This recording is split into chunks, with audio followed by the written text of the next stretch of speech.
ce sont des rosacées. Alors, Ah oui. qu'est-ce que ça veut dire rosacée? Eh bien, c'est que les fleurs de la plante en question sont disposées en rosaces, hein, et sont, je dirais, interfécondables les unes avec les autres et ont parfois besoin d'être fécondées les unes par les autres.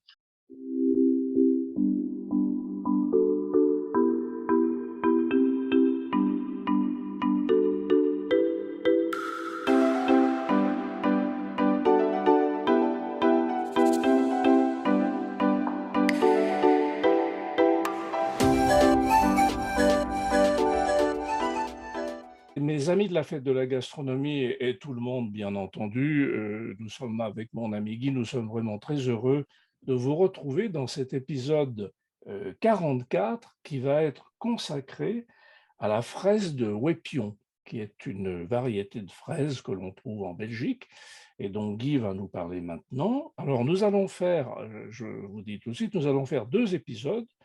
Donc là, nous sommes dans le premier épisode. Guy va nous parler de l'histoire de la fraise et Guy nous donnera quelques recettes de base dans ce premier épisode. Et dans un second épisode, Guy nous donnera plein de recettes. Alors j'accueille Guy. Bonsoir Guy. Eh bien, bonsoir Claude et bonsoir à chacun et chacune de nos auditeurs et de nos auditrices.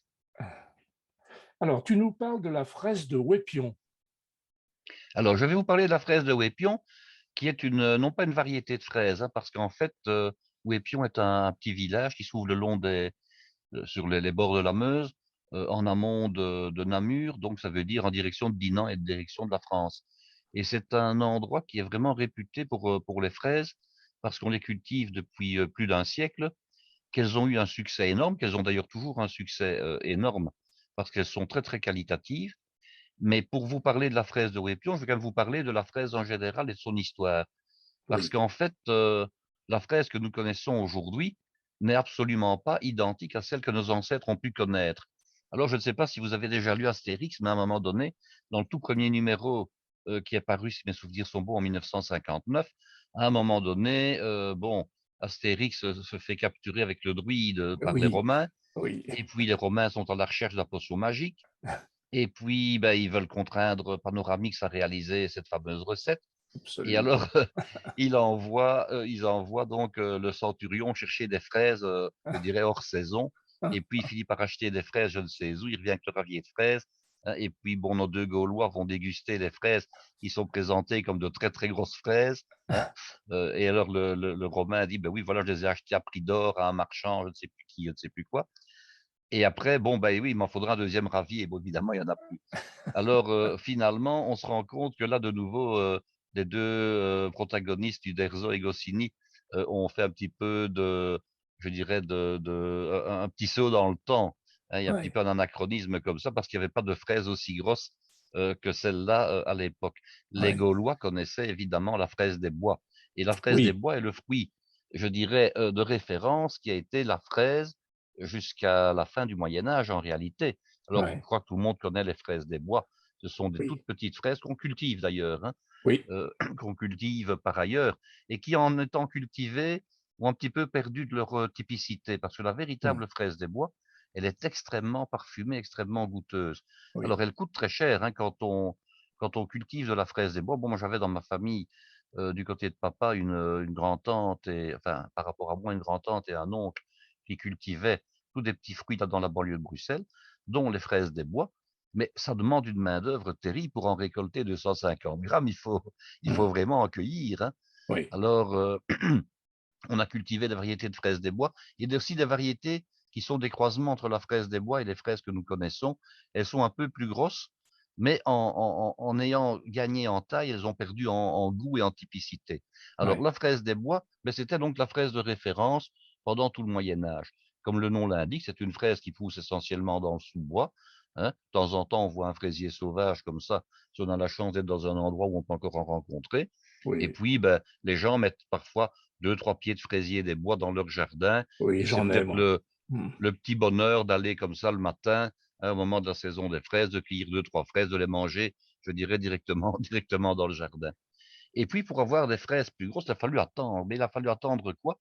Il a fallu attendre la découverte du continent américain, et on ne se rend pas compte à quel point le continent américain nous a amené toute une série de produits, de légumes et de fruits, heu, Ouais. dont nous nous demanderions bien maintenant, finalement, ce qu'on ferait sans, hein. Parce que si on était resté la petite fraise, sauvage européenne, on ne ferait pas de glace aux fraises comme on en fait maintenant, ni des bavarois, tellement il faudrait en avoir, à Oui. disposition. Ouais. Alors la fraise a ceci de particulier, c'est une petite plante herbacée, donc c'est finalement une grosse herbe, hein, de la famille des rosacées. Alors les rosacées, ben, on trouve énormément, je crois qu'il y a plus de 3000 variétés, pas de fraisiers, mais de plantes qui sont issues des rosacées. Par exemple, tout ce qui est, les pommiers, les pruniers, donc les prunus, les pommiers, les poiriers, les pêchers, ce sont des rosacées. Alors, Ah oui. qu'est-ce que ça veut dire rosacées? Eh bien, c'est que les fleurs de la plante en question sont disposées en rosaces, hein, et sont, je dirais, interfécondables les unes avec les autres et ont parfois besoin d'être fécondées les unes par les autres. Alors, Mmh. le fraisier est une des rares plantes, parce qu'il n'en a que 6 à peu près, qui sont à la fois mâles et femelles et parfois les 2. Donc vous avez des pieds de fraises qui sont mâles et d'autres qui sont femelles. Et un pied de fraise femelle ne peut pas produire si elle n'est pas fécondée par du pollen d'un fraisier mâle. Oui. Alors, quelle est la différence entre les fleurs mâles et les fleurs femelles? C'est que vous avez sur les fraisiers mâles des fleurs avec des pistils et qu'au bout, vous avez une espèce de petite poudre. Mmh. Et c'est cette petite poudre-là qui va, je dirais, féconder les fleurs femelles. D'où l'importance d'avoir des abeilles, par exemple, hein. Parce que Oui. si nous n'avions pas les abeilles qui se baladeraient, je dirais, au moment du printemps de fraises, enfin de fraisier en fraisier, vous n'auriez pas de fructification. Sauf quand vous avez des fraisiers qui sont à la fois mâles et femelles, où là, vous avez sur le même plan à la fois des fleurs mâles et des fleurs femelles, et là, il n'y a pas de problème. Et on Mmh. se rend compte qu'il y a également d'autres plantes comme ça qui sont mâles ou femelles. Le poivron, par exemple. Vous avez des fruits mâles et des fruits femelles dans le poivron. Hein, ça, c'est également quelque chose qui est Oui, connu. oui, Et alors les kiwis, hein, les kiwis, oui. vous avez des kiwis mâles et des kiwis femelles, et sans kiwis mâles, les kiwis Il y a femelles ne peuvent pas fructifier, hein. Vous devez oui, mettre un plant de kiwis mâles pour 6 plants de kiwis femelles, c'est à peu près la norme habituellement. ouais, ouais. Alors donc, nos fraises, évidemment, elles sont caractérisées également par un nombre de chromosomes. Alors c'est un peu compliqué parce que il y a toute une série de fraisiers qui ont des nombres différents, mais généralement, on considère qu'il y a 56 paires de chromosomes sur les fraisiers. Et je rappelle quand même que l'être humain n'en comporte que 46. Donc, de Mmh. là à dire que le fraisier est beaucoup plus complexe que nous, chromosomiquement parlant, hein, voilà. Ouais, Euh, donc, ça veut dire qu'on peut faire énormément, je dirais, d'hybridation avec les fraisiers. ouais. Alors, il n'y avait pas que la fraise des bois qu'on connaît habituellement, qui était connue de nos ancêtres, il y avait également le fraisier musqué. Alors, le fraisier musqué, vous en avez peut-être déjà rencontré. Ce sont des fraisiers qui donnent des tout petits fruits comme les fraises des bois, mais d'une couleur quasiment grenat, au point Ah qu'on oui, pourrait croire que la fraise est pourrie ou en voie de blétissement, tellement le d'accord. fruit est foncé. Alors, le fraisier musqué, il a la chance de donner des petits fruits, mais très parfumés, d'où le nom, hein, fraisier Ouais, musqué. ouais, Et le fraisier musqué a aussi été utilisé par hybridation avec d'autres plants de fraisier pour faire donc des fraises un petit peu plus odorantes avec une odeur caractéristique. Et alors, il y a d'accord. également un autre plant de fraisier qui était connu avant que nous connaissions les fraises des Amériques, c'est le fraisier vert. Alors, le fraisier vert, il a le gros avantage, c'est de pousser dans les lieux extrêmement froids et humides. Ah Donc, oui, il est très ouais, adapté au climat du Nord, mais par contre, son fruit n'est pas très rouge et il est plutôt acide. Et le fraisier d'accord, vert également a été utilisé dans certains cas pour hybrider des fraisiers dont on voulait qu'ils soient cultivables dans les latitudes nordiques, hein. d'accord. Donc, plus on va vers le nord de l'Europe, je dirais le nord de la France et puis le nord de l'Europe, plus on a des chances d'avoir éventuellement dans les fraisiers qu'on rencontre, dans les cultivars, un ancêtre qui vient du fraisier vert, parce que le fraisier vert va donner des gènes qui permettent une culture avec moins de chaleur et moins de soleil. Donc voilà, c'est D'accord. ça, c'est intéressant OK. de le savoir. Guy, une question, est-ce que tu vas revenir sur l'histoire de la fraise, dans les dans le au J'y arrive tout de suite. dans les pays d'Amérique? Ah ben, j'y arrivais tout de suite. Ah bah, c'est parfait, c'est parfait. Voilà. Mais Donc nous étions je reviendrai sur oui, le fraisier vert parce que ça m'intéresse beaucoup. nous étions donc sur les fraisiers d'origine européenne, donc indigènes, Et puis, beh, lors de la découverte des Amériques, on va se rendre compte, et ce sont des Français qui en sont, je dirais, Mmh. les instigateurs, Mmh. qu'il y a d'autres variétés. Et alors nous avons le fameux Jacques Cartier. Alors Jacques Cartier, c'est un navigateur, un explorateur français, qui était né en 1491 et qui est décédé en 1557 à Saint-Malo, si je ne m'abuse, Mmh et mh. qui a eu la chance d'effectuer 3 voyages, aux Amériques pour le compte, en tout cas pour les premiers, pour le compte du roi de France de l'époque, qui était François Ier. Alors Jacques Cartier va donc explorer toute la côte, est du nord du continent américain. C'est lui qui va découvrir le golfe du Saint-Laurent et qui va se rendre compte, qu'il y a là un immense fleuve qui se jette dans l'océan. Et puis il va, disons, ramener des plants de fraises qu'on va appeler, le fraisier de Virginie. Alors le fraisier de Virginie, contrairement aux fraisiers européens, c'est un fraisier à gros fruits. Donc on n'est plus dans des petites fraises de la taille de l'ongle d'un petit doigt, on est vraiment dans la fraise, je dirais, de la taille que nous connaissons. C'est un fraisier qui a des fruits extérieurement rouges, mais qui est blanc à l'intérieur, le fruit. Ouais, Alors il va revenir avec, ces fameux, fraisiers, et on va commencer à les cultiver sous cette forme-là en Europe. Alors c'est un fraisier qui est encore cultivé actuellement, entre autres en Angleterre. Donc le fraisier de Virginie tel qu'il est et sans avoir connu d'hybridation. mmh mh. Ça, c'est une chose à savoir. Alors Ouais. bien entendu, à partir de là, le fraisier donc de Virginie va se, comment dirais-je, se croiser et on va avoir des variétés qui vont en descendre. Mais la grosse découverte intéressante, c'est le fraisier du Chili. Alors le fraisier du Chili, lui, c'est un fraisier que l'on va rencontrer effectivement sur toute la partie orientale de la cordillère des Andes, donc dans le Chili actuel, et il forme comme ça une espèce de grande bande, allongée à peu près de la taille du Chili. Mmh Alors ce mh. fraisier-là, il va être intéressant parce qu'il va aussi donner des fruits, de grosses dimensions, également des fruits rouges à chair blanche à l'intérieur, mais qui sont aisément, hybridables avec d'autres fraisiers. Et on va d'abord croiser, en fait, les 2 fraisiers américains ensemble. Et alors, en les croisant, on va voir le fraisier dit ananassa. Pourquoi? Parce que c'est un fraisier qui avait le goût de, enfin, dont les fruits plutôt, avaient le goût de l'ananas.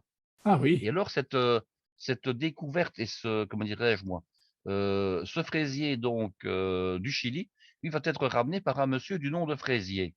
Alors là, il faut attendre évidemment un petit peu plus longtemps, c'est à peu près 130 ans plus tard que ça va se produire puisque, le fameux, Amédée François Fraisier, lui, il était né en 1682 et il va décéder en 1773, donc à l'aube de la Révolution. Alors il y a toute une histoire au niveau du, je dirais du fraisier, enfin des 5 fraisiers ramenés par le monsieur Fraisier. C'est que, à un moment donné, il va les donner. Il va les donner à qui? Beh, il va en donner entre autres aux responsables sur le bateau qui s'occupaient de la distribution de l'eau. Pourquoi? Parce que les fraisiers, donc rappelons-nous, ce n'étaient pas des bateaux à vapeur ni en métal, c'était des bateaux en bois qui voyageaient avec la force du vent. Donc il fallait, je dirais, du temps pour rentrer. Sans compter qu'au Cap Horn, qu'ils avaient l'intention de passer, ils avaient cassé un mât, donc évidemment, c'était mal embarqué. Donc il a fallu arroser les fraisiers, leur donner à boire pour les maintenir en vie. Et sur un bateau en bois, un bateau à voile, l'eau douce était quelque chose d'extrêmement rare, d'extrêmement précieux. Donc il avait réussi à avoir les bonnes grâces du responsable de la distribution de l'eau, et il a donc offert des plants de fraisiers à ce monsieur-là. Et finalement, il n'a ramené qu'un seul plant chez lui, et devinez dans quelle région il habitait, le monsieur Fraisier, ou à quel endroit. Dans le Ça a midi une de la importance. oui, dans le midi de la Non, France non, ou, non, non. non, non? Il avait une maison à Plougastel, le monsieur. Ah oui, à Plougastel, oui, Ah oui. bien Alors, sûr. voilà, Oui. c'est de cette époque-là, entre autres, que date la culture de la fraise à Plougastel. Mais Ah elle avait ouais, mal débuté. Elle avait mal débuté. Pourquoi? Parce que je vous ai expliqué tout à l'heure que les fraisiers pouvaient être mâles et femelles. Et dans un oui. premier temps, il n'y avait que des fraisiers femelles. Ah Donc il oui, fallait du fraisier mâle pour les faire fructifier. pour Mais les enfin, faits je vous passe ici les détails. oui, C'est de cette époque-là, dit-on, que la fraise de Plougastel, je dirais, a commencé à avoir une bonne réputation. oui, Alors vous oui. allez me dire, mais est-ce qu'il y a un rapport entre ce monsieur Fraisier, dont le nom s'écrit F-R-E-I-Z-I-E-R, et la fraise? Mmh, Parce mmh, qu'évidemment, ça tombe bien. On mmh, prononce ça mmh. de la même manière. Le Ouais. fraisier, la plante, et fraisier, le nom du bonhomme. Eh bien oui, et pour ça, il faut remonter un peu plus loin. Et je vais même vous dire jusqu'à quand il faut remonter. Il faut remonter à 916. Alors, le Ah, fameux Charles monsieur Martel? fraisier, Mhm.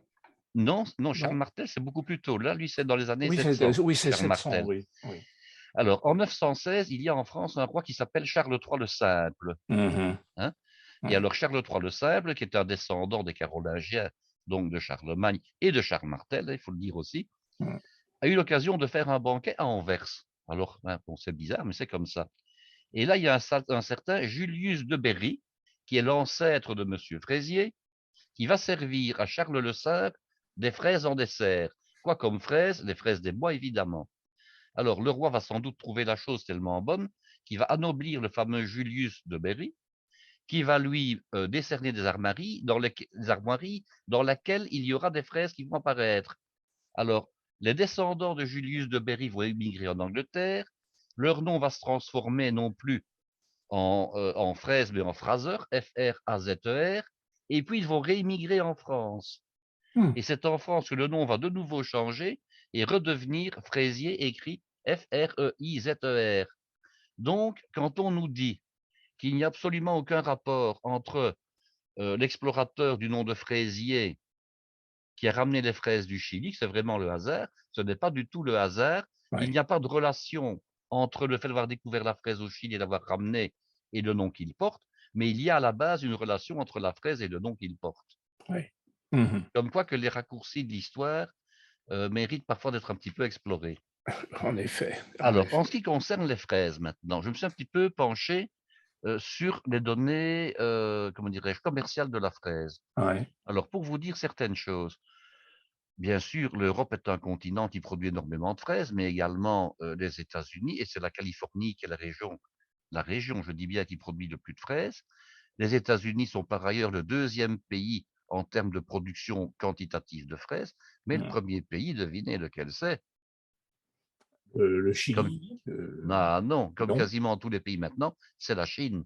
Ah oui, La ah oui, Chine produit énormément en ah oui. quantité de fraises dont nous n'avons pas connaissance parce qu'on n'exporte pas encore, je dirais presque Dieu merci, mais enfin, on Oui, on n'a n'exporte pas de pas fraises encore, chinoises sur nos on n'a pas étals. encore de fraises chinoises sur le marché, mais ils en Ouais. produisent un tonnage extraordinaire. Ah ouais. Alors, en Europe, je dirais que la France n'est pas ni la Belgique d'ailleurs, hein, ne sont pas les deux pays les plus importants. Les pays les plus importants, ce sont l'Espagne, évidemment, puisque l'Espagne inonde le marché de fraises Oui, entre le mois de janvier et le mois de mars, avec toutes les fraises qui viennent d'Andalousie. Il faut ouais. reconnaître qu'ils sont quand même nettement mieux situés que nous au niveau du climat, et Oui, que mais la enfin fraise, bon, pour fructifier, ouais, a besoin d'une température au minimum de 15 degrés, 15-16 ouais, degrés. ouais, ouais, Donc, c'est une ouais, température qui est atteinte en ouais, Andalousie beaucoup plus rapidement qu'en France, surtout si on cultive la fraise sous tunnel. Alors, ouais. au niveau de la France, il y a un emblavement, c'est-à-dire une mise en culture totale de terrain à fraises, donc de fraisiers, de plus de 3000 hectares, à peu près 3500 hectares. Mhm. Et alors, en fonction du tonnage, à peu près 54-55 000 tonnes par an, hein, on aurait un rendement de 17 tonnes hectares. Alors, je me suis quand même dit, mais 17 tonnes hectares, c'est énorme hein, comme rendement. Oui, Si on oui, compare avec des céréales, bon, on sait bien que les pommes de terre, c'est 80 tonnes hectares, mais enfin, 17 tonnes hectares, c'était énorme. Et j'ai quand même recroisé un petit peu les données et je suis allé voir sur d'autres sites pour m'informer. Et alors, il y a deux types de fraises. Il y a les fraises à petits fruits, qui sont souvent des fraises remontantes et qu'on retrouve jusqu'en fin de saison. Et puis, il y a les fraises à gros fruits. Et là, on donnait le chiffre suivant, à peu près 700 grammes de fraises au mètre carré pour les fraises à petits fruits. Forcément, elles sont plus petites, elles sont plus nombreuses, mais je dirais qu'il en faut beaucoup plus pour avoir le même poids. mm, Et puis, 1,5 kg de fraises à peu près au mètre carré pour les autres, pour les grosses. Alors, si je multiplie évidemment dans un hectare, il y a 10 000 mètres carrés, on a bien, je dirais, comment dirais-je, de 7 tonnes à 15 tonnes à l'hectare. ouais, Donc, quand on annonce 17 tonnes, je oui, dirais de c'est moyenne, plausible. Ouais, je sais plausible, voilà. Ce ouais, qui m'étonnait au départ est plausible. Alors, ouais, je me dis, tiens, finalement, un terrain planté de fraises doit rapporter énormément, évidemment mm, en chiffres bruts, parce que on ne faut pas oublier tous les frais liés à la culture, à l'aménagement du terrain et surtout à la récolte des oui, à fraises, la parce que main-d'œuvre pour la récolte. la récolte des fraises, à ma connaissance, je dis bien à ma connaissance, ne peut se faire qu'à la main. Oui, Euh, une vendangeuse à fraisier, bon, elle va, peut-être qu'on pourra encore l'inventer, mais il faudrait qu'elle puisse discriminer les fruits qui sont mûrs de ceux qui ne le sont pas, et peut-être même aussi les petits fruits des gros fruits, parce que mm, quand on récolte les fraises, ben, on passe pour les petites fraises, hein, quand il y en a des petites et des grosses sur le même plan, mais on ne les mélange pas. On fait des Ouais, raviers spécifiques avec les petites fraises et des raviers spécifiques avec les moyennes et les plus grosses. ouais, Il faudra encore que la machine soit capable non seulement de reconnaître des fruits, de les discriminer. Alors, il y a toujours moyen, évidemment, avec des senseurs laser, etc., de voir la couleur, hein, bon, de juger de ça. Mais il faudrait également arriver à couper le pétiole, la tige de la fraise, sans abîmer le restant du plant, parce que ouais, ouais. quand on récolte le raisin, on secoue quand même fameusement la vigne aussi, hein. Mmh. Donc, et les olives, c'est la même chose, mais on fait tout tomber, on ne les choisit pas.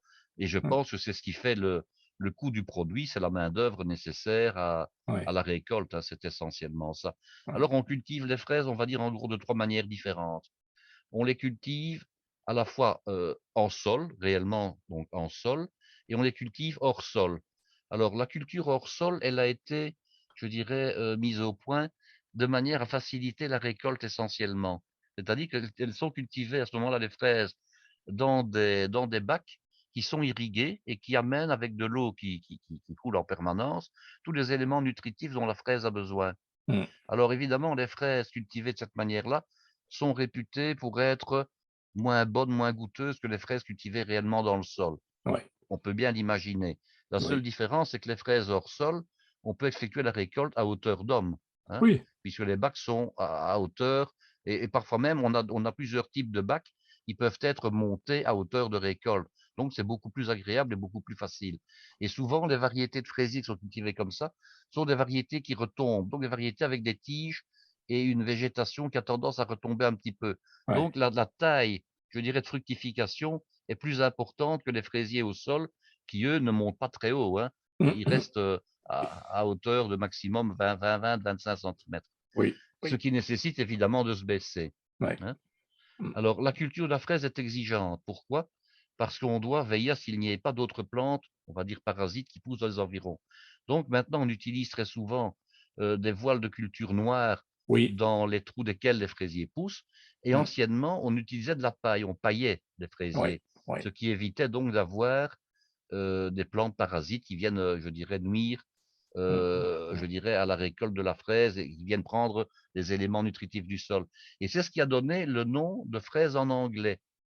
Ah, Alors, ça a donné le nom de fraise en anglais, pourquoi? Parce que en anglais, fraise se dit strawberry.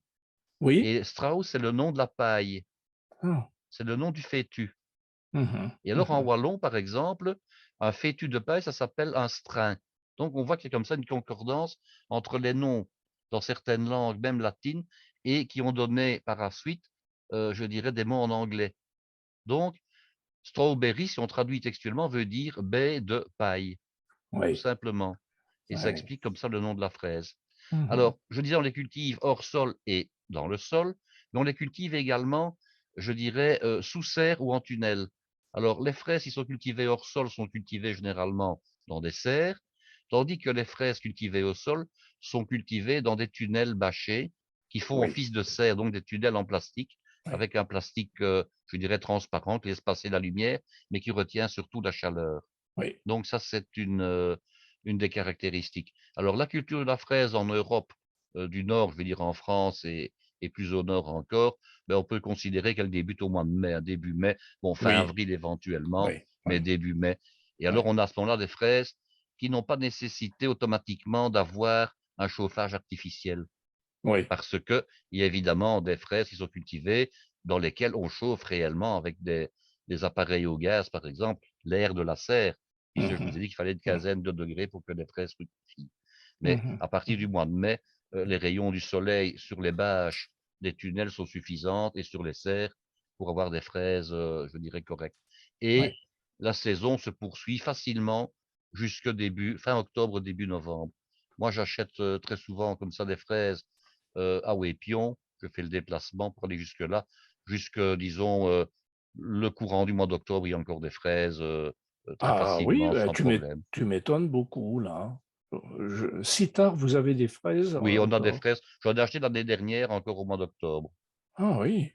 Oui, oui.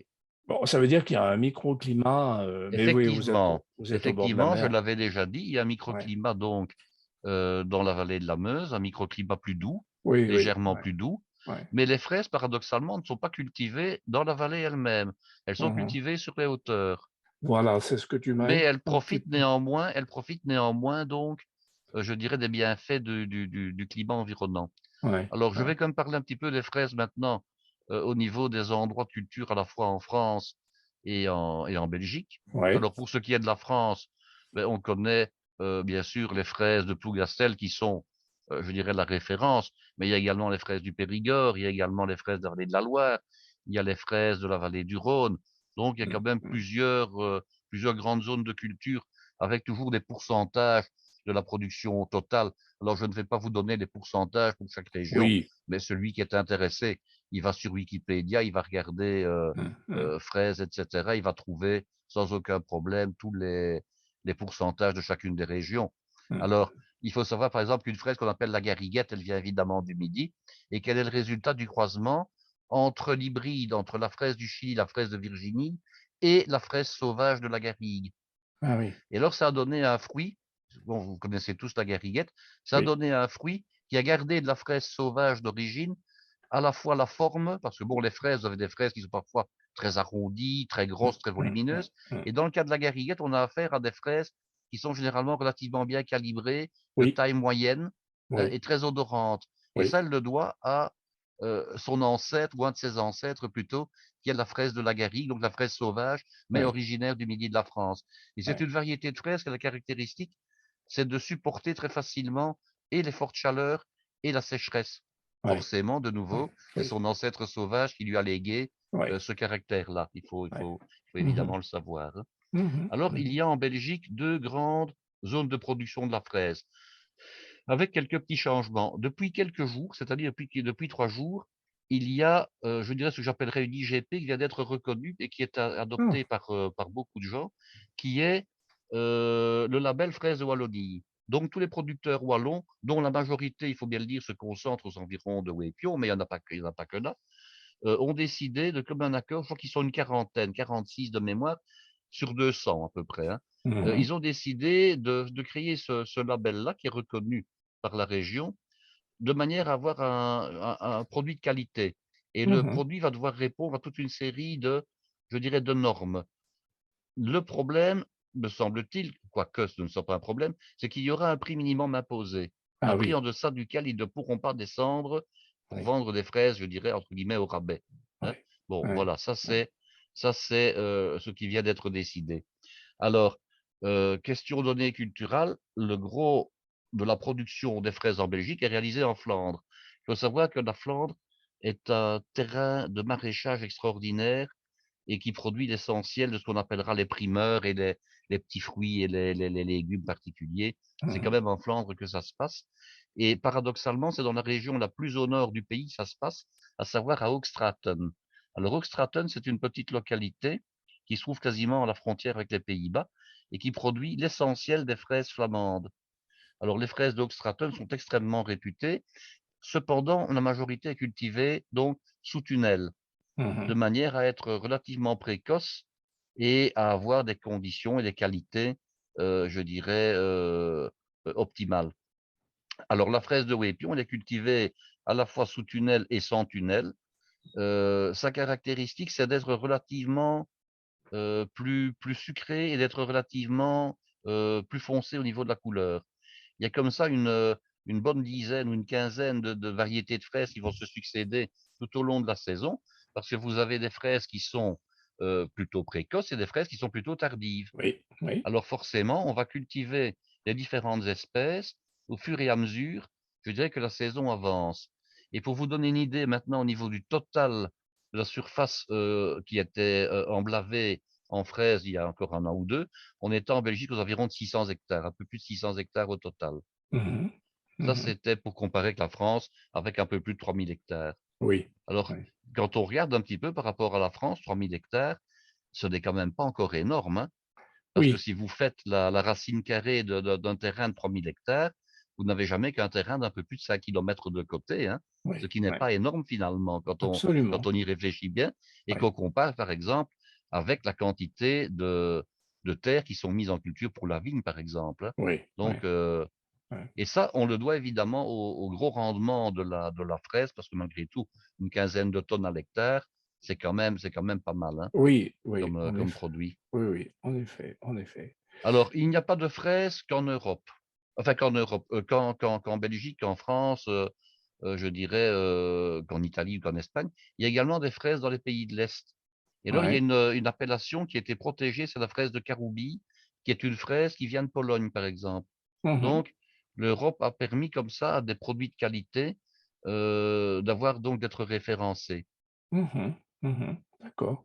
Et L alors encore au niveau de la fraise, je voulais dire qu'il y a encore une petite fraise, qui est la fraise ananas, hein, qu'on connaît, qui est une fraise blanche qu'on trouve de manière un peu plus confidentielle et qui a effectivement le goût Ah d'ananas oui, j'ai vu et ça, qui fraise est blanche, oui. oui, et qui est relativement chère, et j'en ai déjà mangé, hein, mais je veux dire qu'on trouve comme ça de manière un peu plus confidentielle et qui là se réfère à la variété originelle, des fraises des Amériques, la fraise de Virginie, qui avait ce parfum d'ananas et dont on a cultivé des hybrides de manière à avoir des fraises qui ne soient plus rouges à l'extérieur, mais qui restent blanches à Mmh. l'extérieur comme à Mmh. l'intérieur. Ouais, Mais ça reste plutôt du domaine de la je dirais de l'originalité, hein, ouais, de la recherche, oui. ce n'est pas, Oui. très courant. Dis-moi Guy, donc tout à l'heure, tu parlais tout à l'heure de la fraise verte. Est-ce que, Oui. c'est une variété qu'on trouve encore Bah, ou c'est-à-dire qu'apparemment, parce que je n'ai pas trouvé grand-chose qui en parlait, ouais, c'est une variété que l'on trouve encore, mais qui est une variété sauvage à l'origine. Donc ouais. ceux qui en ont je ne sais même pas si on la cultive pour elle-même parce qu'elle n'a Mmh. pas de grande qualité, enfin elle n'a pas de, comment dirais-je, de qualité gustative énorme, hein, puisqu'elle Mmh. reste plutôt verte et Mmh mh. elle est plutôt acide. On Mmh. l'utilisera plutôt pour faire des hybrides de manière à avoir certaines de ses caractéristiques qui passent dans le plan, filles, à Ouais. savoir, la résistance au froid et à l'humidité. Ah Mais oui. elle-même en tant que telle, à part quelques-uns qui pourraient avoir, je dirais, la variété dans leur jardin par Ouais. curiosité, je pense qu'elle n'est pas en tout cas cultivée ni commercialisée, Ouais. Ouais. en tant qu'espèce elle-même, hein. D'accord. Pour en revenir sur la fraise, en Chine, ça veut dire que tu disais qu'ils sont vraiment de très gros producteurs, mais c'est pour la consommation, Mais il y a à à la fois, je pense, de la consommation personnelle, mais il faut aussi savoir que toute une série de produits que nous consommons en Occident, sous forme de produits je vais prendre un exemple, tout ce qui est, coulis de fraises surgelés, par ah exemple, hein, oui.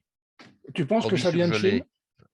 Ben j'en reste persuadé pour une partie, en tout cas, parce que d'après ce que je sais, la France n'est pas autosuffisante en fraises. Mmh. Donc, on va peut-être cultiver des fraises en France, dont la minorité, une très petite partie sera, surgelée. Mmh. Or, la consommation de fraises surgelées est importante dans l'industrie, que ce Mmh. soit pour la réalisation de sorbets, pour la réalisation de yaourts, pour la réalisation de confitures, et cetera. Oui. Ouais. Donc je reste persuadé que toute une série de marques européennes importent des fraises de Chine en vue de leur utilisation dans l'industrie agroalimentaire, que Ouais. ce Ouais. soit, des fraises surgelées, que ce soit des coulis, que ce soit des crèmes glacées, que ce soit des confitures, qui seront après utilisées pour les yaourts et toute une série de Oui, oui. préparations. Oui, en Ça, tout j'en cas, suis persuadé. ça ne peut être que des fraises travaillées sur place, comme tu dis, en Je coulis, en pense, oui, je confiture, en pense. surgelé, parce Voilà, que oui. ça ne supporterait pas le trajet, à moins que ça vienne par Mais avion, mais ça supporterait le trajet parce que nous importons bien des fraises je dirais d'Amérique, du Chili ou de je ne sais où, ou tu crois d'Israël, qu'on au mois de janvier. Donc, si on voulait ouais, réellement transporter des fraises par avion évidemment, hein, oui, par depuis avion, la Chine, on pourrait le faire. Mais ouais. je crois que ça a un coût prohibitif. Oui, quand même, hein. Voilà. Moi, je pensais que les fraises que l'on trouvait, dès le mois de janvier, elles venaient d'Espagne, tout bêtement, non? Tu Ah penses mais on importe du beaucoup. Chili? Beau en tout cas, je crois que en tout cas, j'ai déjà vu au mois de janvier des cerises du Chili Ah dans oui, les étals. ouais, Donc je ouais, me dis que si on est capable, bon, ça coûte cher évidemment, hein, ouais. mais si on est capable d'exporter des cerises fraîches depuis le Abso Chili, on c'est peut très vrai. bien exporter des fraises depuis le Chili également, hein. Oui, Maint c'est aussi Maintenant, fragile. beaucoup de fraises au mois de janvier ou au mois de décembre viennent d'Israël. Ça, je m'en Ouais, suis rendu ouais, compte également, ouais, qu'elles viennent à ce moment-là de pays un peu plus chauds, qui n'est pas ouais. forcément au bout du monde. Mmh, d'accord, d'accord, Parce qu'il OK. faut pas oublier non plus, c'est que transporter des fraises, c'est essentiellement transporter de l'eau en réalité. Oui, Par contre, je vais te dire où on trouve et dans quoi on trouve très facilement des fraises qui viennent de Chine. Quand ouais, vous avez des étals où on vend des fruits dits séchés, ouais. Ah hein, oui, on ouais. vend des tranches d'ananas, des tranches de kiwi, de la pastèque, de la mangue, etc. En Mmh. réalité, ce sont des fruits qui ne sont pas séchés. Ce sont des fruits qui sont d'abord confits et puis séchés. Ah oui. Faut le savoir, hein. Ah. Parce que de la véritable mangue séchée, c'est tout brun et c'est tout sec. Tandis que la mangue séchée qu'on nous vend sous cette forme-là, elle est moelleuse, un peu comme des abricots secs, voire même un peu plus sucrée. Eh bien, les fraises séchées qu'on vend dans ce genre de commerce ou dans ce genre d'étal lors de foires, etc., elles viennent de Chine. Ah oui. Ouais. Ça, c'est sûr, je le sais bien, j'ai déjà regardé sur des sachets préemballés où il n'y a que des fraises et on atteste bien que les fraises viennent de Chine. Ah oui. Donc, les Chinois transforment leurs fraises fraîches en fraises dites séchées à l'intention du marché européen ou américain. Ouais, du marché mondial. Mais alors, tu viens de dire, on les confie d'abord et on les sèche après. C'est un peu étonnant ça, hein? Non, parce que il faut savoir que pour conserver un fruit, il faut remplacer l'eau par quelque chose. Ou bien il Oui. faut l'enlever entièrement, ou bien Mmh. il faut la remplacer. Si on alors la fraise est un fruit extrêmement aqueux, hein, plus de 90 de sa composition, c'est de l'eau, hein. Mmh Donc mh. si on enlevait toute l'eau, on aurait un fruit qui deviendrait déshydraté et sec, un peu comme les raisins secs. Mmh. C'est-à-dire, tellement ratatiné qu'il serait désagréable à manger. Mmh. Tandis qu'en remplaçant une partie de l'eau par du sucre, on garde le moelleux. Donc on a au final quelque chose qui est moelleux, un petit peu comme des abricots secs. D'accord, oui, ça quand tu dis séché, c'est pas vraiment sec, sec, c'est comme oui, effectivement, comme les Oui, abricots, quoi, hein. je Ouais, fais une différence entre ouais. sec et déshydraté en Oui, réalité, d'accord, d'accord. hein. OK. Par exemple, bon, l'abricot, lui, on dit que ce sont des abricots secs, hein, et en fait, ils ont perdu une partie de leur eau, mais on ne les a pas desséchés jusqu'à l'extrême, puisqu'ils Ouais, restent moelleux sous la dent, hein. ouais, ouais, Et ouais. alors, on va prendre le cas, par exemple, de l'ananas et de la mangue, qui sont 2 cas que je connais très bien. Les Hollandais sont, je dirais, un petit peu fanatiques de la commercialisation de ce genre de fruits. Et Ah quand on oui. va chez eux, on trouve comme ça toute une série de magasins où on vend des biscuits secs de toutes sortes, mais il y a des dizaines de variétés qu'on ne connaît même pas en France, hein.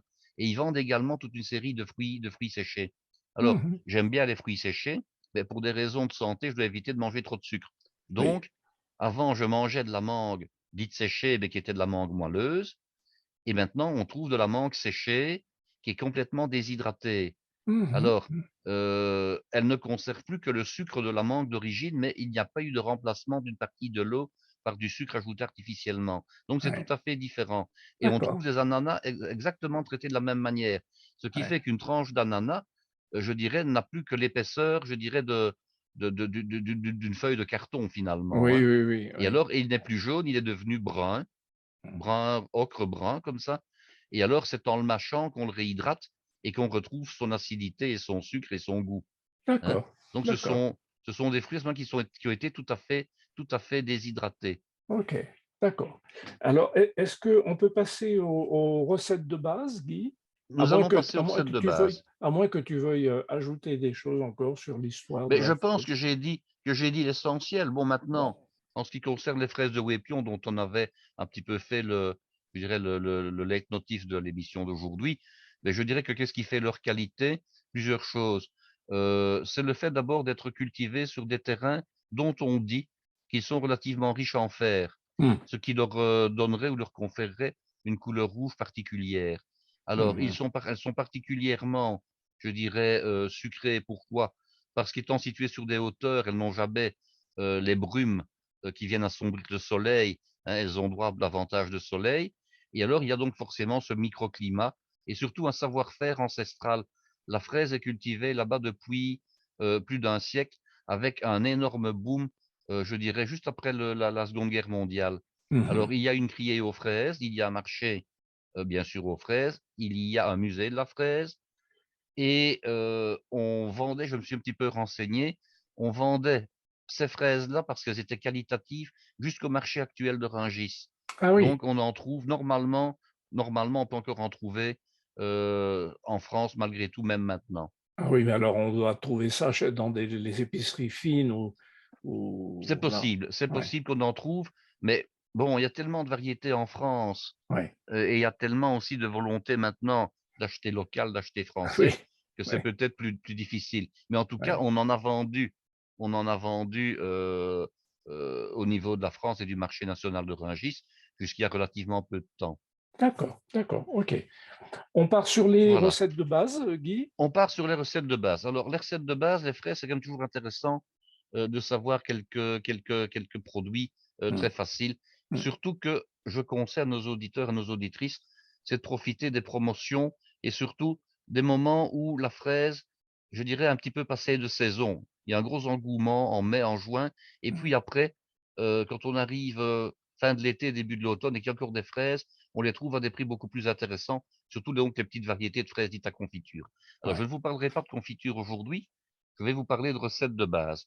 Alors, d'accord. comment peut-on mettre des fraises en conserve en vue de les utiliser plus tard? Il y a d'abord le coulis. Alors, un coulis de fraises, ce n'est vraiment pas compliqué. Ce sont des fraises que l'on a bien sûr nettoyées. Là, je rappelle comment on nettoie des fraises. On les lave, je dirais, en les agitant délicatement dans de l'eau. On enlève le pédoncule qu'après les avoir égouttées et non pas avant de les mettre dans l'eau pour éviter que de l'eau ne s'introduise dans la fraise. Oui. On les équeute, on les coupe éventuellement et ensuite on va les mixer. Alors, on va les mixer avec quoi? Donc, avec tout simplement un passepotage, hein. On va donc les mixer avec un trait de jus de citron. Alors, le trait de jus de citron, ça peut varier de un demi-citron à un citron par kilo de fraises. Alors, Mmh. je dis pourquoi? Parce que on doit un petit peu régler la quantité de citron qu'on met en fonction de l'acidité au départ du fruit. Si Oui. le fruit est très sucré, on peut en mettre un petit peu plus.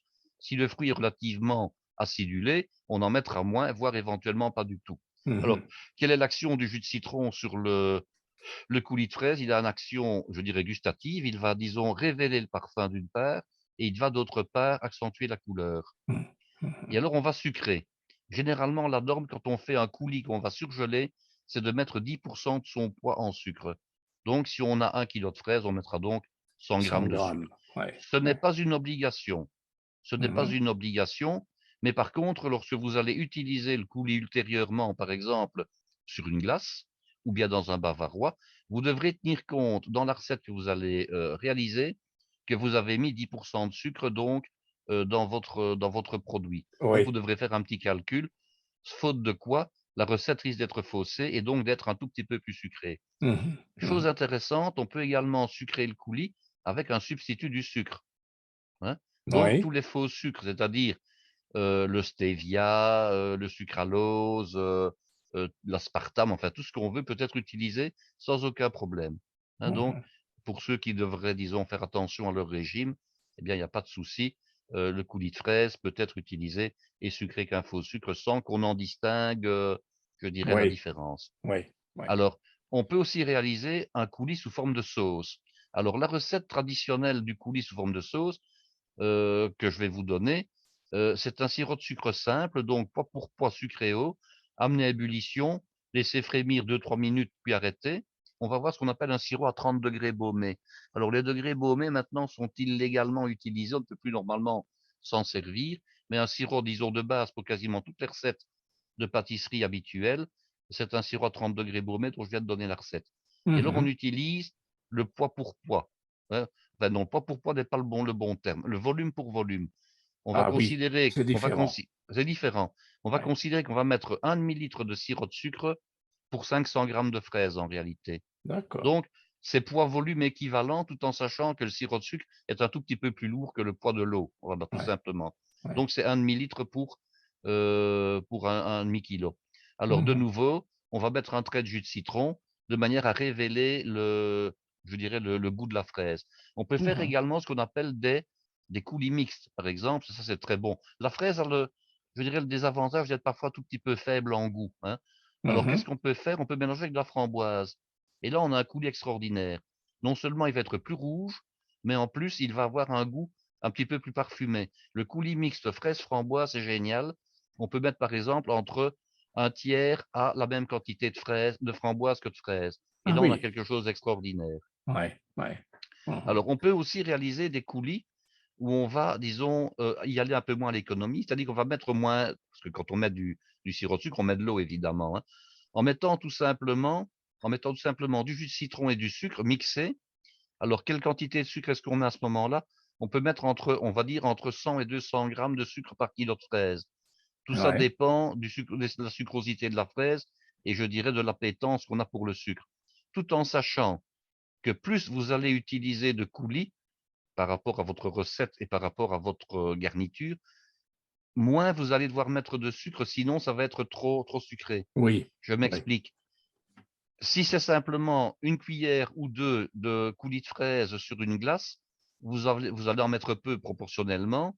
Vous devrez donc tenir compte à la fois de la sucrosité de votre crème glacée pour ne pas que ce soit écœurant.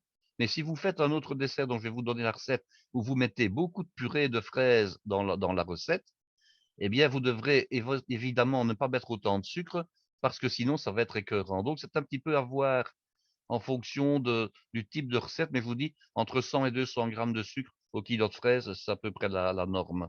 D'accord. Donc les coulis de fraises sont intéressants parce que vous pouvez comme ça, enrichir, et anoblir un dessert très facilement. Une Ouais. banale boule de crème glacée à la vanille, qui n'est pas mauvaise en soi évidemment, hein, que Mmh. vous allez décorer avec un tout petit peu de coulis de fraises, ajouter deux trois petites meringuettes, dessus, un peu d'amandes effilées grillées et un petit peu de sucre impalpable pour donner ce petit côté, ce petit voile blanc. Ça Ouais. vous fait déjà un beau dessert qui Absolument. n'est pas compliqué à faire. Oui, oui. Vous y ajoutez évidemment, quelques fraises fraîches en garniture, et bien c'est génial. Ouais. Alors maintenant, je vais vous donner des recettes de base de salade de fraises tout à fait, comment Oui, dirais-je? Tout à fait simples. Vous oui. avez au départ ce qu'on appelle les fraises au sucre. Alors, Ouais. les fraises au sucre, ce ne sont pas simplement des fraises qu'on tient par la queue et qu'on trempe dans du sucre, hein. Ça, c'est le petit plaisir qu'on peut s'offrir, mais une fraise au sucre, ce n'est pas ça.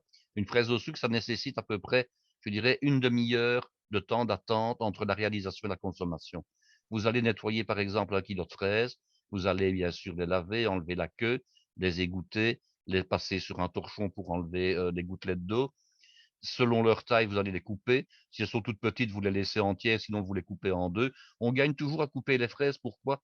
Parce que ça permet, je dirais, au sucre, Oui, d'atteindre le centre de la oui, fraise, hein. oui. Alors pour 1 kilo de fraises, vous mettez à peu près 100 grammes de sucre. Du sucre, S1 ou S2, pas plus gros, hein, du sucre Mmh S1 mh. ou S2. Mmh. Pas du sucre glace parce que ça ne marchera pas bien.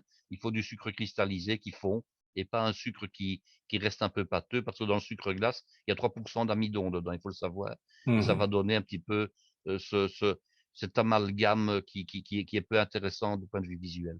Mmh. Et alors vous mettez entre un demi et un jus de citron par kilo, de manière à, comment dirais-je, à révéler le goût de la fraise.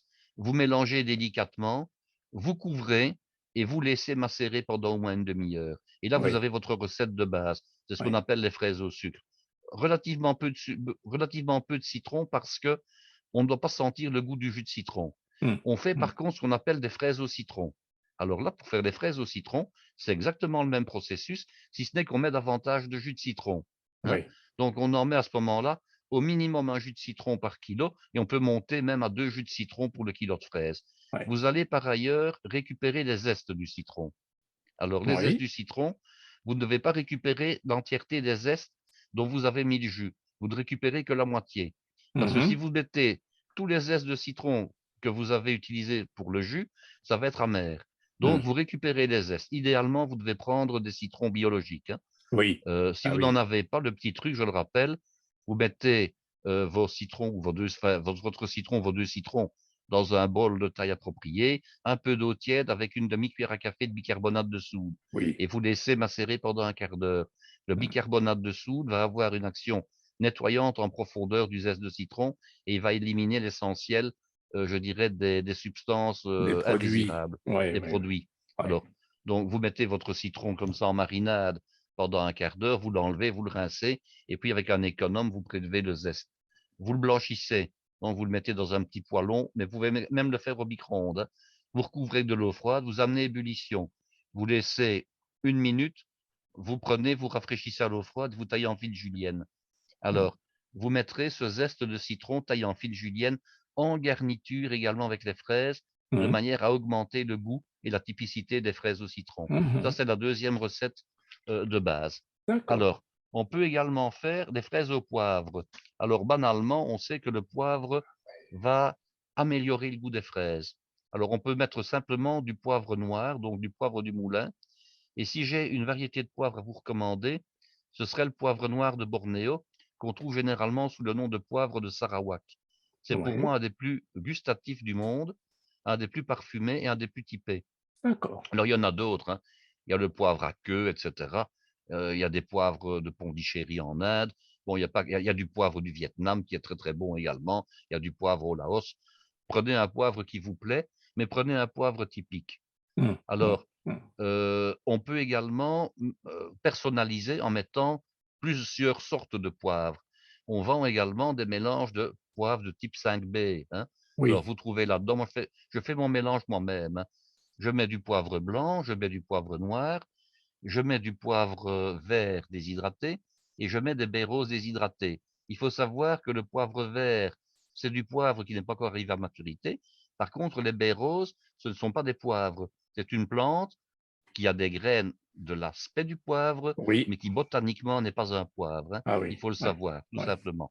On peut Mmh. également ajouter à cela du poivre du Szechuan, hein, qui est le Oui. poivre chinois, qui lui aussi n'est pas un véritable poivre au sens botanique du terme, mais qui peut s'employer de la même manière. Mmh. Alors le poivre du Szechuan, il donne cette impression de pétillance sur la langue quand on le consomme, hein. Oui. Et là, vous mêlez ces 5 poivres, vous les mettez dans un moulin à épices et vous poivrez généreusement vos fraises de la recette de base, la toute première que j'ai donnée, avec ces poivres. Et vous pouvez même le faire sans mélanger le poivre avec les fraises à la base. Vous le mettez simplement en décoration à la fin sur votre Ah rangée de oui, fraises. oui. Voilà. Alors, D'accord. ce qu'on fait également, ce sont des fraises au vinaigre. Alors, Oh! puisqu'on met du jus de citron, on peut très bien mettre du vinaigre. Pourquoi pas La seule finalement? chose, c'est qu'on ne met pas du vinaigre blanc d'alcool, hein. Oui, oui. Alors, qu'est-ce qu'on va utiliser? On peut faire comme ça 4 recettes. Alors, vous pouvez prendre d'abord bon, on prend généralement du vinaigre balsamique, hein, c'est quand même le meilleur, hein, à ce Oui, il niveau-là. va être un peu plus Alors, doux. un peu plus doux. Alors, il y a le vinaigre balsamique blanc, pas de problème, que vous utiliserez avec du sucre blanc. Là, vous allez garder une recette qui va garder la couleur d'origine des fraises. Donc, les fraises sont rouges, le tout va rester rouge. Quelle quantité met-on? Eh bien, vous mettez l'équivalent, je dirais pour 1 kilo, l'équivalent à peu près de 2 à 3 cuillères à potage de vinaigre. Attention, faites un essai d'abord, mettez d'abord une cuillère, mélangez, Oui. testez et puis vous en rajoutez après, Mmh. hein, parce que ça va dépendre un petit peu de la force du vinaigre au départ et Oui. toujours aussi surtout de l'acidité des fruits du départ. Et ça, il faut le savoir, c'est qu'il est toujours difficile de donner une recette avec des quantités milligrammées précises parce que le produit est variable. Donc, Absolument. ça va dépendre des 2 facteurs et il faut le Ouais, savoir. ouais, ouais. Donc, ça, c'est une première recette. Vous pouvez également utiliser à ce moment-là une cassonade blonde, de Mmh mh. manière à ne pas trop changer la couleur des fraises. Une Mmh. cassonade blonde qui va donner un parfum supplémentaire, tout en ne modifiant pas trop la couleur. Et puis, on peut utiliser du vinaigre balsamique noir, hein, le foncé. Oui, Alors, même chose, entre 1 et 3 cuillères maximum par kilo. Maintenant, vous goûtez. Vous pouvez ouais. également associer à ce moment-là du poivre. Le poivre et le vinaigre balsamique vont donner un bon résultat. Oui, oui, Et alors, oui, ce que vous oui. pouvez également faire, c'est utiliser de la quintessence de vinaigre balsamique. Alors là, on a affaire au vinaigre balsamique le plus cher. C'est un Ouais. vinaigre balsamique qui, comment expliquer ça? Qui est Il devenu est très sirupeux tellement on concentré. l'a laissé vieillir, très concentré Ouais. et qui vous coûte évidemment très cher. On peut payer jusqu'à une dizaine d'euros le flacon d'un décilitre, hein, donc ça Ah vous dit un oui, petit peu en le effet. prix du produit. À ce moment-là, on ne va pas mélanger les fraises avec ce vinaigre ultra cher. On va Ouais. plutôt réaliser une recette de base dans laquelle on mettra un tout petit peu de vinaigre balsamique blanc au départ pour pas changer la couleur. Et puis, ce vinaigre sirupeux, vous allez le mettre en présentation, soit sous forme de gouttes sur Oui, certaines fraises, oui, soit sous forme de filet, hein. oui, Et là, ouais. on vend un produit intermédiaire entre le vinaigre balsamique traditionnel liquide et ce vinaigre-là. C'est un vinaigre balsamique, disons, qu'on vend à but de décor. C'est une crème de vinaigre balsamique à ce Mmh mh. moment-là. Mmh Il coûte mh. nettement moins cher, mais il a un peu les caractéristiques du vinaigre de vin vieux. Et à ce moment-là, il y a un petit bec au bout de la bouteille en plastique. On peut utiliser la bouteille en la pressant pour faire sortir le vinaigre en Ouais, question. Et ouais. là, vous pouvez mettre facilement des traits de vinaigre sur votre salade de fraises. On peut D'accord. associer, bien entendu, cette salade de fraises-là avec de la crème glacée, c'est génial. Une crème glacée vanille qui est légèrement, comment Ouais. dirais-je, légèrement retempérée de manière à être très souple. hein. Vous faites, votre assiette creuse avec la salade de fraises mise en couronne, la glace au milieu, votre trait de vinaigre sur les fraises au dernier moment, un petit tour de moulin à poivre, quelques amandes effilées grillées et vous accompagnez tout ça d'une tuile aux amandes. Vous verrez, vous allez passer un moment d'extase. J'imagine très bien. J'ai une question quand même qui me brûle. En fait, j'ai 2 questions. La première, c'est pour faire ces recettes-là avec, du vinaigre, du poivre, Oui, est-ce que tu prends, par exemple, les fraises du Wépion qui sont très parfumées, qui ont beaucoup de goût ou les sans gariguettes? aucun problème. Mais on peut prendre. Est-ce que c'est pas un peu dommage quand même? Ah, alors, c'est toujours la même question. Est-ce qu'il est dommage, par exemple, de mettre, je dirais, de la crème de cassis dans du champagne, OK? Et de faire un kir royal ou un kir impérial? Oui, Bon, on appelle ça, ça c'est un la qui bonne question. ouais, ouais. Moi, je dirais tout simplement que forcément, on va donner du goût à des fraises qui seraient des fraises ordinaires, ça va les anoblir. On va utiliser des fraises de belle origine et les modifier, on va avoir un autre produit. Alors, Ouais.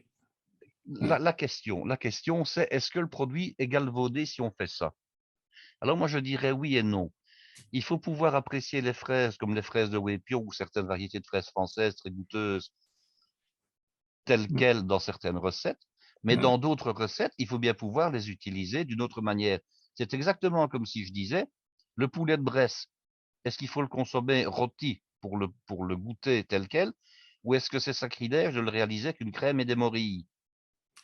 Oui, mais tu vois, c'est le Voilà. genre de questions que je me pose et personnellement, j'évite de trop ajouter de choses parce que Mais moi, je j'aime bien. dirais qu'on peut apprécier les choses pour ce qu'elles sont, c'est-à-dire les Ouais, consommer à certains moments les plus naturels possibles oui, et en retirer le goût que le produit a à l'origine. ouais. Et on peut aussi, je dirais, les associer avec d'autres produits pour avoir à ce moment-là autre chose. C'est la grande question, c'est les cocktails, c'est la même chose, hein. Mmh. Est-ce qu'un bel Mmh. alcool, est-ce qu'un bel alcool, on va en faire un cocktail ou pas? Alors, je dirais, il y a des cocktails à base de whisky, d'accord. Mais je ne vais pas mettre dans un cocktail à base de whisky du Chivas 18 ans d'âge. Voilà. Ah bah oui, ah bah oui, ah Et bah voilà, oui, c'est ça. ah bah oui, Et voilà, évidemment. ça Alors c'est clair. et ma donc j'ai bien compris, Guy, et ma deuxième question, c'est: et la crème chantilly dans tout ça? Alors j'allais y arriver parce que, ben oui, ben oui, parce que j'ai eu l'occasion, parce qu'il y a tellement de recettes à pouvoir donner, même dans les recettes de base. Il y a comme ça toute une série de recettes qui sont des recettes emblématiques. Et je suis allé manger avant je dirais la peste qui nous est tombée dessus. Je suis allé un jour visiter avec un ami parisien le château de Chantilly. Et mon idée, c'était de dire, je veux manger de la chantilly à Chantilly dans le parc du château de Chantilly, dans le hameau, là où Ouais, la recette a été inventée, dit-on, par Vatel. Vatel qui était cuisinier au oui, domaine de oui, Chantilly à une époque, hein. absolument. Donc voilà. Euh, Nous étions en début de saison, nous étions pendant les vacances de Pâques, c'était il y a 2, 3 ans. Il ne faisait pas encore très chaud. Et puis je dis, bon, on va aller au hameau parce que je veux manger de la chantilly. Effectivement, il y a un endroit où on peut, une espèce de petite auberge, où on peut manger donc des fraises chantilly. C'était les meilleures fraises de ma vie et surtout la meilleure chantilly de ma vie. Alors, que doit-on faire? On doit utiliser, bon, on peut utiliser évidemment de la crème en bombe industrielle, hein, mais Oui, l'idéal, si on veut, je dirais, faire les choses bien, c'est de trouver une crème fermière non pasteurisée oui, chez un fermier du coin ou oui. dans une crèmerie où on en vend encore, hein. Mmh, Alors, il faut mmh. préciser à la ferme, si on la commande à l'avance, et c'est ce qu'il faut faire, que c'est une crème qu'on va utiliser en chantilly, parce que le fermier ou la fermière sait très bien quel type de crème il faut vous donner, quelle quantité de matière grasse elle doit harceler. Il faut au moins du 35% de matière grasse parce que sinon la crème ne va pas bien monter, Mmh, hein. Et mmh. alors elle va avoir ce goût typique de crème fermière qui, le fait de ne pas être ni désodorisé ni pasteurisé, va avoir un goût, je dirais, qu'on ne rencontre nulle part ailleurs. Mmh. Alors, si vous aimez vraiment ce goût-là, vous allez simplement sucrer la crème sans mettre de vanille. Si maintenant le goût de la vanille ne vous pose pas de problème, essayez de trouver un bon extrait de vanille le plus naturel possible. Mmh. Évitez de sucre vanilliné, prenez Oui, un sucre vanillé et ouais, puis vous allez sucrer. Alors, quelle quantité de sucre va-t-on mettre? On va mettre l'équivalent. euh, Anciennement, on mettait 150 grammes de sucre au litre. Maintenant, on est plutôt du style 125, voire même 100 ouais, grammes de sucre. ouais, Et on ouais, peut encore de nouveau remplacer ce sucre par un substitut du sucre si on doit vraiment faire attention. ouais, Alors, vous battez la crème la plus froide possible ouais. dans toutes les des astuces qu'on peut citer, c'est d'avoir une crème qui sort du réfrigérateur. À la limite, vous mettez vos 100 grammes pour litre de sucre au réfrigérateur également, qui soit bien froid. Et vous mettez même les ustensiles qui vont servir à Absolument. battre la crème au Ouais, congélateur quelques ouais, instants. ouais, Si ouais, vous battez à la main dans un récipient, prenez un récipient avec une forte inertie thermique. ouais, Donc prenez de préférence un récipient de type un bol en verre Pyrex par exemple, hein. ouais, ouais. Et lui, il va très bien supporter d'aller au congélateur et il va garder le froid. Alors Mmh. vous mettez votre crème, vous battez au fouet, ne pas battre trop vite, parce que plus vite on bat la crème, moins on incorpore d'air. Or, le but, c'est de l'alléger. Et alors, Absolument. ne battez pas votre crème à fond. Ouais, Battez-la 3/4, 4/5, qu'elle reste légèrement, on appelle ça techniquement baveuse, c'est-à-dire qu'elle ait à peu près la consistance d'un sabayon, oui, hein.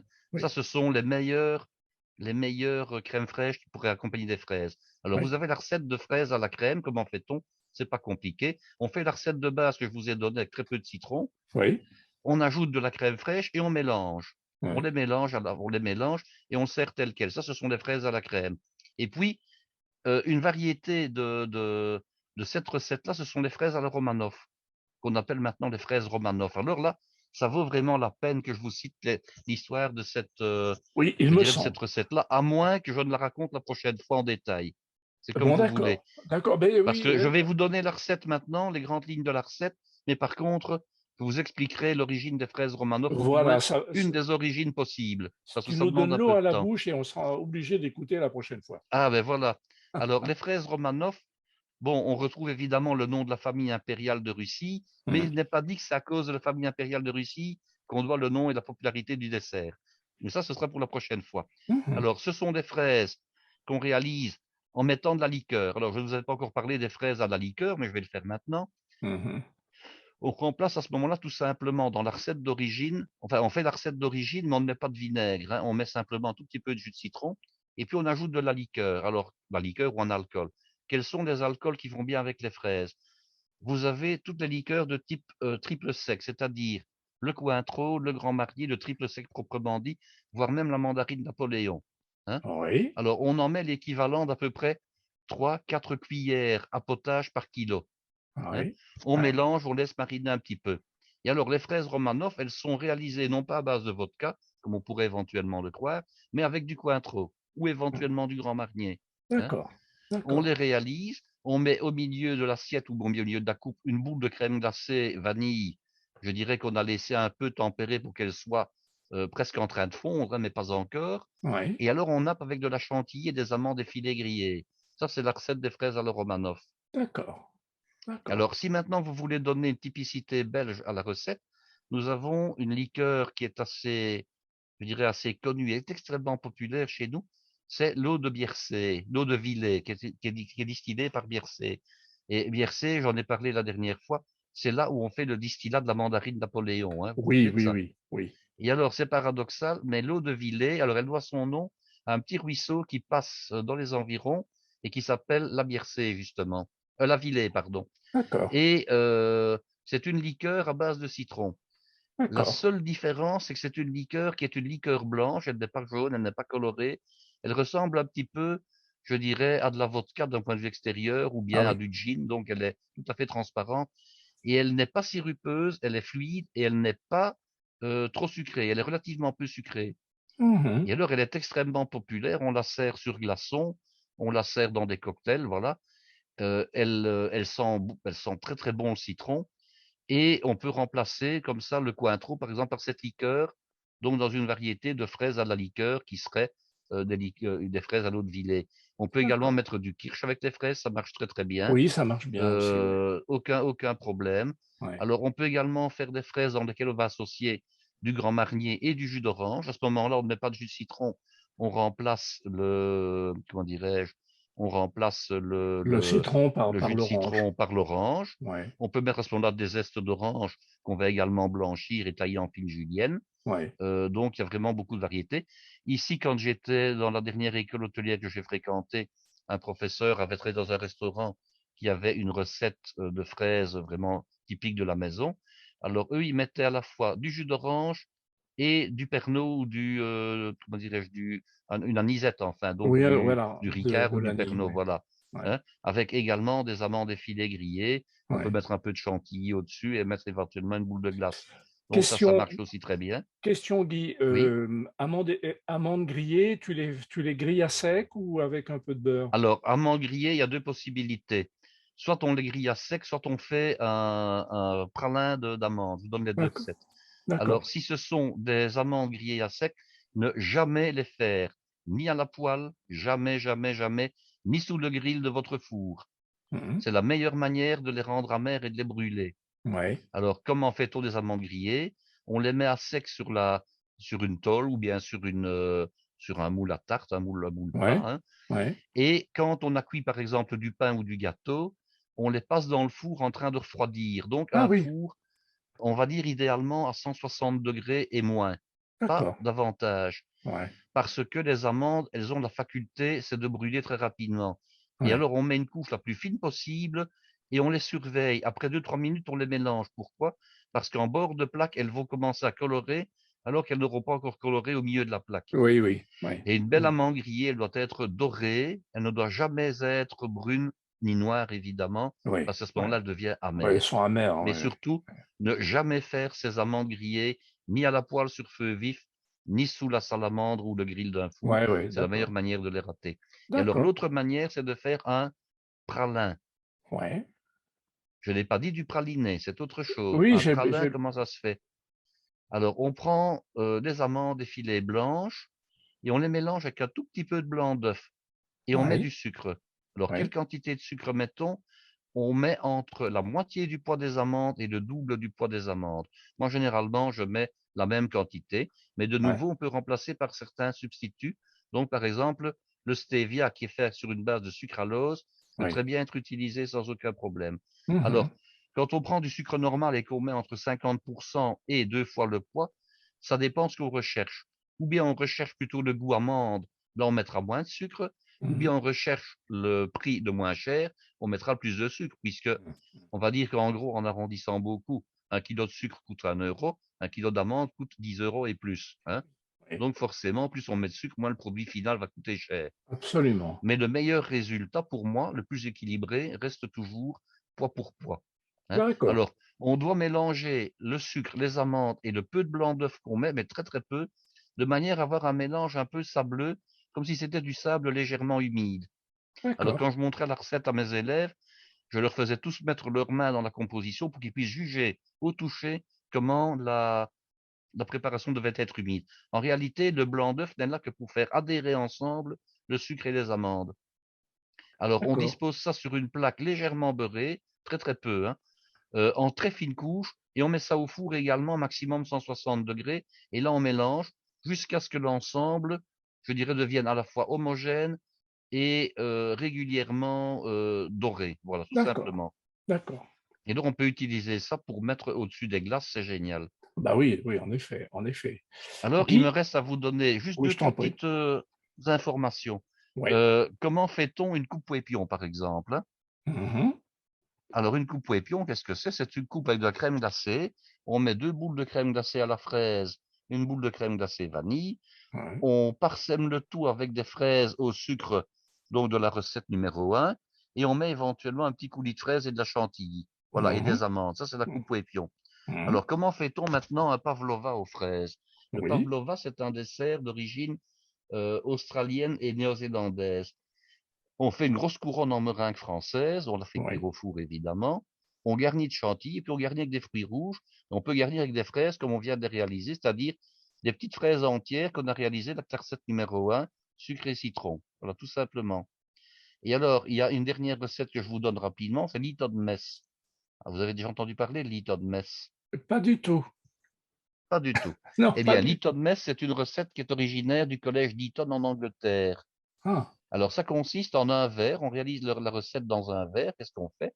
On met de la meringue, donc des petites meringuettes ou des brisures de meringue blanche française, cuite bien entendu. On Mmh. met des fraises, du coulis de fraises et de la chantilly. Mmh. Ça, c'est l'Eton Mess.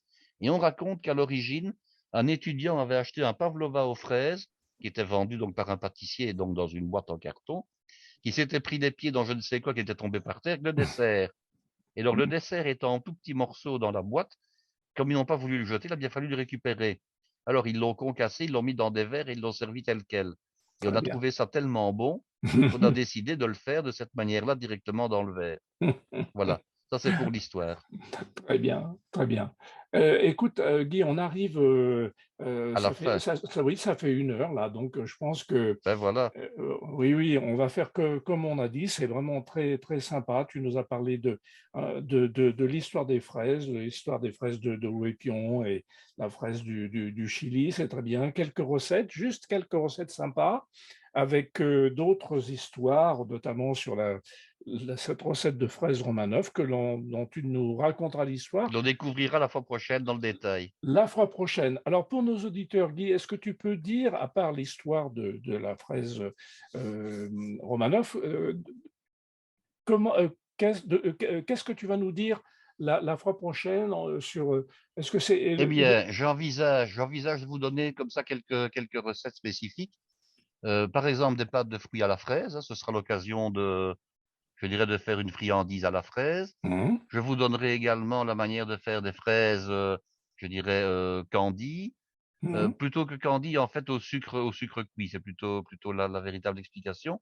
Je vous donnerai également, sans doute une mousse aux fraises et alors un bavarois aux fraises mhm, et une, mousse glacée aux fraises ou un soufflé glacé aux fraises, voilà. Nana, que de très bonnes choses. Eh Ce bien, ne sera pas écoute, forcément à la prochaine émission, hein, parce qu'on aura peut-être autre chose à raconter et comme la saison des fraises dure tout l'été, c'est on a le vrai. temps de voir pour D'accord, cette émission-là, plus d'accord. spécifique évidemment. D'accord, très bien. Oui, donc on aura peut-être un autre épisode entre-temps, Oui, voilà. hein, voilà, bon, eh bien, mes chers amis qui nous écoutaient et qui nous voyaient, eh bien, à une prochaine fois, et avec mon ami Guy, nous vous remercions de votre écoute. Nous vous souhaitons de très bonnes dégustations de fraises, déjà avec les recettes que Guy a bien voulu nous donner et prévoyez d'autres recettes futures qui vont arriver. Au revoir, chers amis. Au revoir, Guy. Et à bientôt. À bientôt.